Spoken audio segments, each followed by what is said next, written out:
Eddie Johnson was a lightning-quick guard that could score in bunches.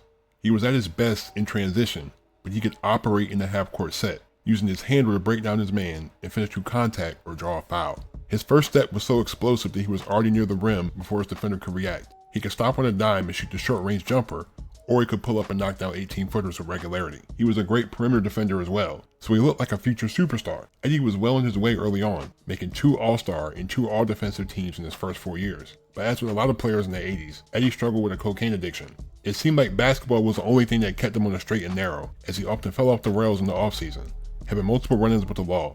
Considering that he also suffered from mental health issues, the drug use caused him to exhibit strange behaviors, and his continued use led to a permanent ban from the league in 1987. Unfortunately, he continued on a downward spiral after his banishment, being arrested almost 100 times, but he committed one of the worst crimes in 2008. Eddie's story serves as a cautionary tale about misusing your opportunities and letting your personal demons win. Welcome to PZ Hoops, and let's get down to it.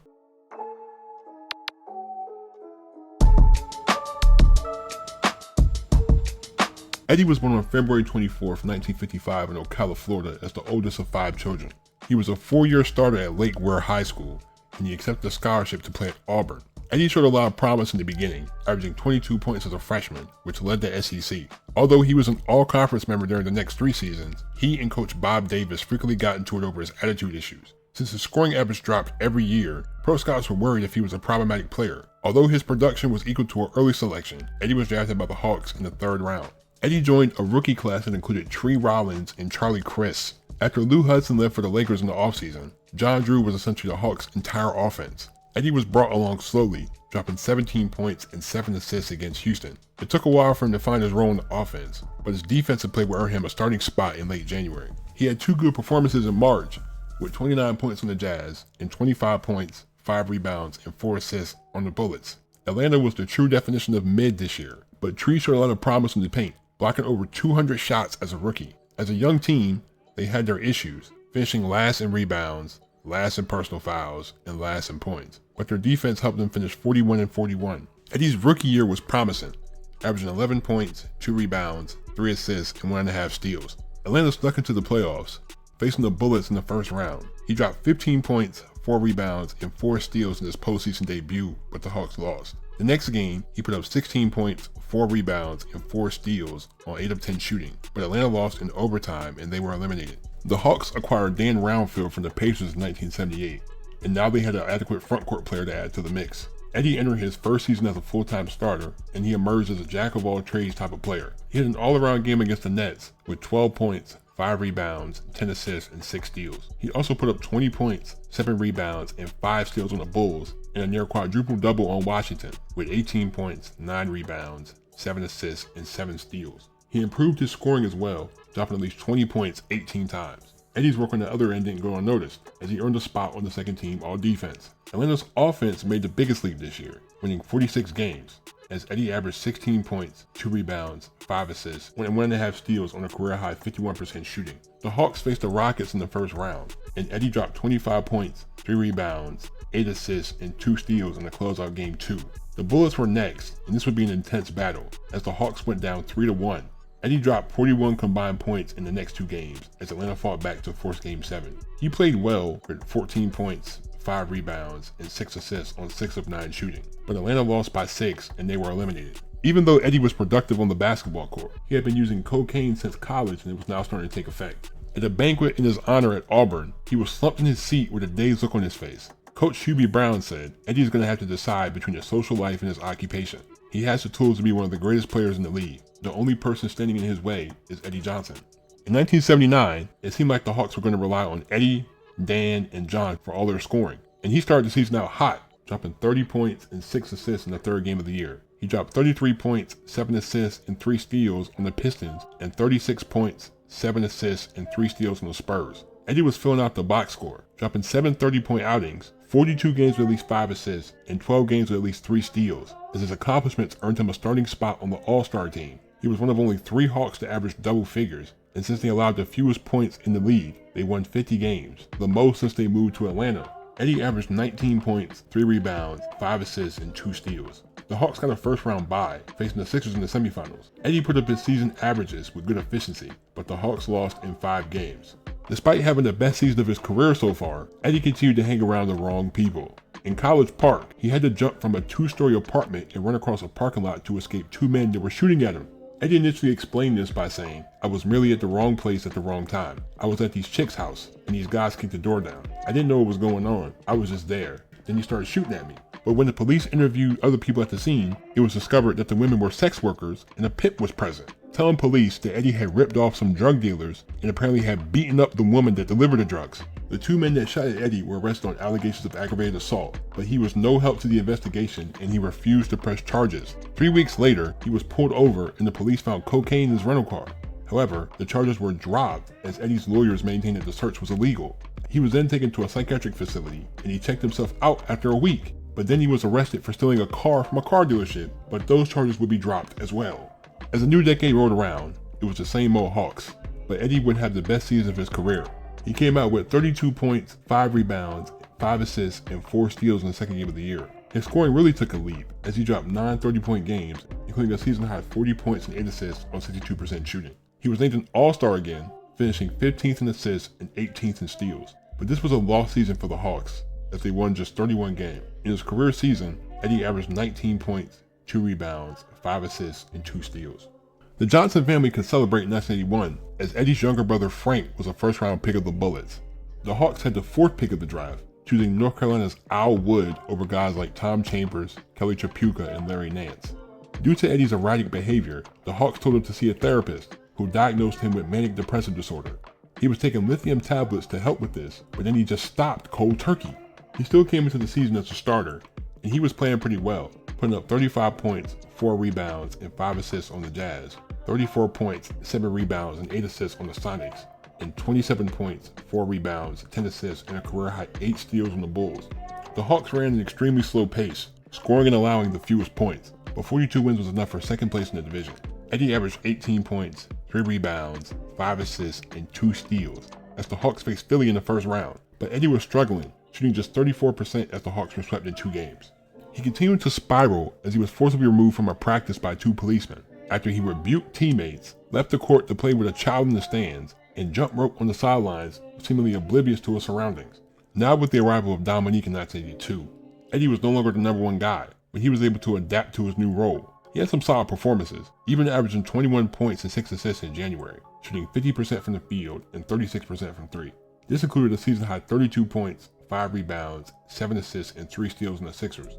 Dominique showed signs of stardom already, but the Hawks continued a yearly tradition of mediocrity, finishing 43-39. Eddie averaged 16 points, 2 rebounds, 5 assists, and a steal, as the Hawks met the Celtics in the first round. But Eddie was hurt and he missed the series, as Boston won in 3 games.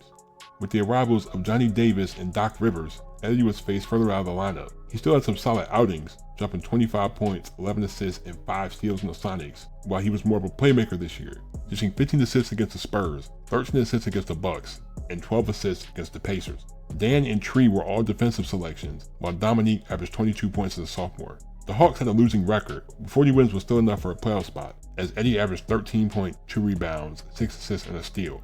The Hawks faced the Bucks in the first round, and Eddie struggled, shooting 35% in a 5-game series loss. The Hawks embraced the rebuild in 1984, and Eddie had an underrated season this year. He excelled as a passer, dropping 21 points and 15 assists against the Warriors, 16 points and 17 assists on the Lakers, and 34 points and 15 assists on the Celtics. He put up a career-high 20 double-doubles this year, finishing 8th in the league in assists. Dominique continued to blossom, but the Hawks only won 34 games, missing the playoffs. Eddie averaged 16 points, 3 rebounds, and 8 assists. Randy Whitman was a new starter in 1985, so Eddie was a reserve this year. He had an 18-point and 10 assist game on the Suns, but the stats were pretty average for the first half of the season. At the trade deadline, Eddie would actually get a change of scenery, being sent to the Cavs for Johnny Davis. Cleveland was in the basement, so he got an opportunity to play. He dropped a season-high 25 points and 7 assists on the Bullets, but the Cavs finished the season at 29-53. Between the two teams, he averaged 10 points, 2 rebounds, and 5 assists. Eddie was released after the season, as he called his time with the Cavs a waste, and he continued to struggle with his addiction, but he put himself into rehab. In the meantime, he played for the Tampa Bay Thrillers of the CBA, needing more visibility for an NBA comeback. After averaging 22 points, 3 rebounds, and 4 assists, he was the CBA Newcomer of the Year, an All-CBA First Team member, and the MVP of the All-Star Game. His elite play caught the attention of the Sonics as they needed a veteran guard for the end of the season, but they were so wary of his troubled past that coach Bernie Bickerstaff had a closed-door meeting with his players before Johnson was signed, as they would assign someone to monitor him. Eddie came off the bench and he was solid, dropping 11 points and 10 assists on the Lakers, 13 points and 10 assists on the Kings, and 21 points, 5 assists, and 2 steals on the Blazers. He was excellent off the court as well, making several anti-drug speeches and signing autographs until the last fan was satisfied. The trio of Dale Ellis, Xavier McDaniel, and Tom Chambers were the engines of Seattle's high-powered offense as they finished 39 and 43, just sneaking into the playoffs. Eddie averaged 9 points, 2 rebounds, and 5 assists. Seattle made a surprising run to the Western Conference Finals against the Lakers, and Eddie got some burn off the bench, averaging 13 points on 68% shooting in games 2 through 4, but the Sonics were swept. Once the season ended, Eddie drifted back into his old ways, and the NBA was fed up, ordering him to go to counseling. But since Eddie didn't go, he was suspended by the league in 1987, and this would turn into a permanent one. Unfortunately, Eddie was never able to overcome his addiction as he resorted to burglary and shoplifting to support his habit. As of 2005, he was arrested over 100 times and served 5 jail stints as his playing career ended. But his crimes would escalate to an unforgivable level, as in 2006, he broke into a hotel room and sexually assaulted a 25-year-old woman. 3 days later, he entered an apartment where he was alone with an 8-year-old girl, and he would violate her as well. The story of his arrest caused even more controversy, as several news publications didn't do their research, using a picture of this Eddie Johnson, and he felt like this case of mistaken identity damaged his reputation. On October 30th, 2008, Eddie was charged with sexual battery of a minor and trespassing, and these crimes carried a mandatory life sentence. He died in prison on October 26, 2020, at 65 years old.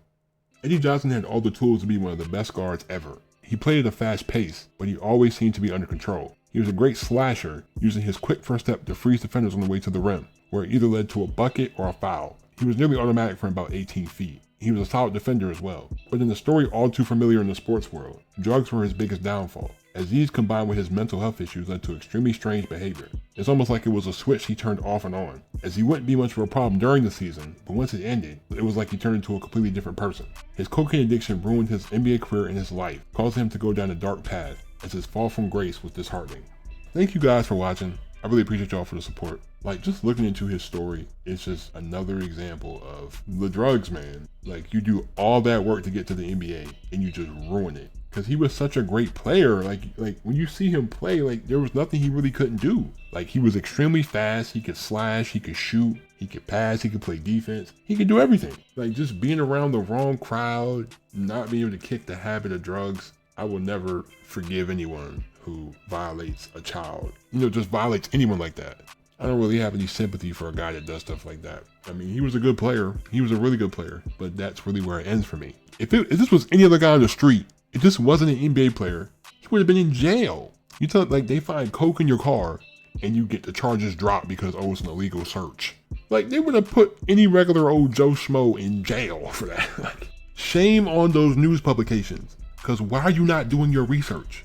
That makes no sense. That's literally your job as a news, to do your research and make sure you have the accurate story out there. Who cares if they have the same exact name? You should be able to differentiate between them. Like, there's no way you can't. Like, okay, it's a common name. There's only so many Eddie Johnsons that played in the NBA. Like, there's no way you couldn't, oh, this isn't the right one. And then you almost ruined this guy's reputation because y'all didn't do your research. Shaking my head, man. Thank you guys. I appreciate y'all for the support. Leave a like if you enjoyed, that subscribe if you're new to my channel. Turn on my post notices if you haven't already. Thank you, please be safe. I'm out. Peace.